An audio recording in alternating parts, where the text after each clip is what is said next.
A gente ouve muito falar que distúrbios do sono são relacionados com alterações no seu corpo, alterações reais.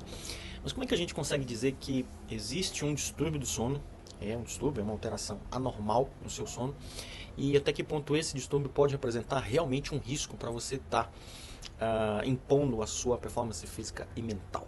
Eu sou o Dr. Alex Benevides, cirurgião cardiovascular, e aqui na internet ajudo homens a aumentarem seu desempenho físico e mental em 8 vezes, mesmo após os 50 anos. Olha só, quando a gente fala em distúrbios do sono, a gente fala em alterações do sono que podem representar riscos. Então, o conceito que a gente precisa ter é que um distúrbio do sono é uma condição de alteração na maneira como você dorme, como está sendo o seu sono, o seu processo de sono, e que essa maneira vai representar um risco para a sua saúde. Tá? Esse distúrbio do sono ele pode afetar tanto a saúde física, a saúde mental, o seu humor, o sistema imunológico, segurança e qualidade dos processos bioquímicos do seu sangue, o jeito que o seu sangue produz novas células sanguíneas para se renovarem, o jeito que ele vai estruturar a arquitetura da musculatura, a arquitetura da sua pele em relação ao tempo que ele tem de reparação em um processo de um sono que realmente seja um sono de qualidade, um sono efetivo, um sono que a gente chama de um sono reparador.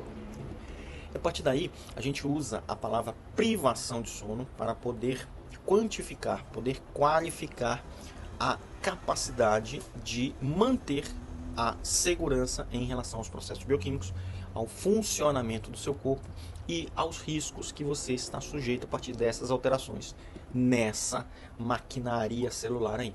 Alguns dos sinais e sintomas desses distúrbios são sonolência excessiva durante o dia, respiração irregular durante a noite, aumento de movimentos durante o sono e uma movimentação contínua durante todo o processo de sono.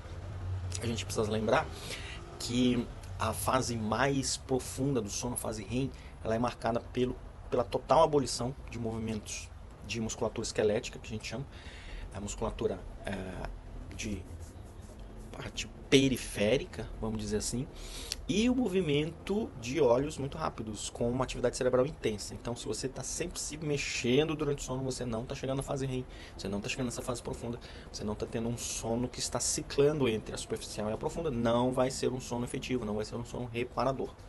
Outros sinais e sintomas importantes incluem um ciclo irregular de sono e vigília, uma dificuldade de adormecer. A gente sabe que a fase superficial do sono é dividida em 4 estágios. O primeiro estágio, ele precisa ser iniciado em 5 minutos e precisa ser finalizado em 20 minutos. Em até 20 minutos você precisa começar a dormir. Se você está levando mais tempo do que 20 minutos, está errado. Provavelmente você está com um processo de insônia que vai dificultar todo o seu ciclo de sono durante a noite. Se a gente for pensar assim, existem diferentes tipos de distúrbio do sono. Frequentemente eles são agrupados em categorias de semelhanças entre si que conseguem explicar o que está acontecendo naquele distúrbio. É um distúrbio que podem ser agrupados de acordo com o seu comportamento, de acordo com a semelhança entre processos de alterações de sono e vigília, alterações em respiração, alterações que podem acontecer tanto durante a noite quanto durante o dia. Grupos mais comuns que a gente tem de alteração de sono, a gente tem a insônia, na qual você tem a dificuldade de adormecer e permanecer dormindo durante a noite toda, durante o processo, que deve durar fisiologicamente de 7 a 8 horas. A gente tem a apneia do sono, na qual você apresenta padrões respiratórios anormais enquanto dorme. Existem tipos de apneia do sono diferentes. Por exemplo, a apneia obstrutiva do sono, onde você tem um relaxamento excessivo da musculatura do pescoço, essa musculatura desaba sobre a sua via aérea superior e aí bloqueia a passagem de ar, você acaba roncando ou mesmo interrompendo o fluxo de ar importante que vai para os pulmões, que logicamente vai ser distribuído para todo o seu corpo, mas principalmente para o cérebro.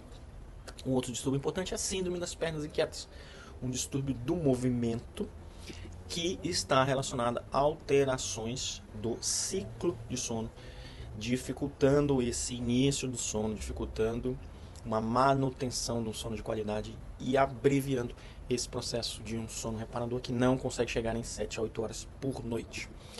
Para vocês terem uma ideia, a síndrome das pernas inquietas, também chamada de doença de Willis-Ekman, um nome estranho, né?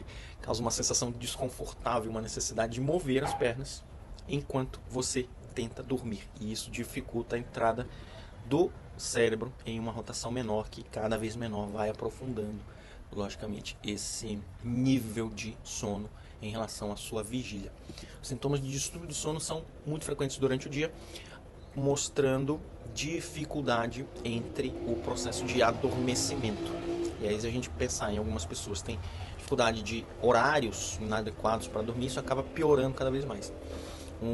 Outros sintomas que a gente pode citar aqui são padrão de sentir uma necessidade desconfortável de se mexer muito enquanto tenta dormir. Pode ser um desconforto físico, um desconforto psicológico, que pode estar dificultando esse processo de baixa na rotação do ciclo cerebral, da atividade cerebral, para que ele entre realmente nessa fase do sono. Movimentos ou experiências incomuns ou incômodos durante o sono também são possíveis. Se você tem um ciclo irregular de sono e vigília, é um outro sintoma de que o seu sono não está sendo efetivamente reparador. Você pode ter alterações em respiração, alterações em pressão arterial, alterações em frequência cardíaca, que vai gerar dificuldade na distribuição de energia para o seu corpo e, logicamente, dificuldade do funcionamento, do melhor rendimento de todos os seus tecidos. Tecido cerebral, tecido muscular, tecido intestinal, tudo isso vai estar influenciado em relação à dificuldade que você tem de chegar a ter um sono reparador. Então, agora que você sabe de tudo isso, aproveita, compartilha esse conteúdo com o sócio. Aproveita também, se você quer se tornar realmente um homem de alto rendimento, de alto desempenho, participa comigo do workshop que vai acontecer agora, dia 18, pelo YouTube, às 20 horas, de modo totalmente gratuito. Se inscreve aqui no link que eu vou deixar na descrição do vídeo, e aí você consegue participar, você consegue saber o passo a passo para você se tornar esse homem de alto rendimento mesmo, após os 50, 60, 70 anos, que a gente consegue fazer o nosso corpo, nossa mente trabalhar a favor da nossa performance. A gente se vê lá.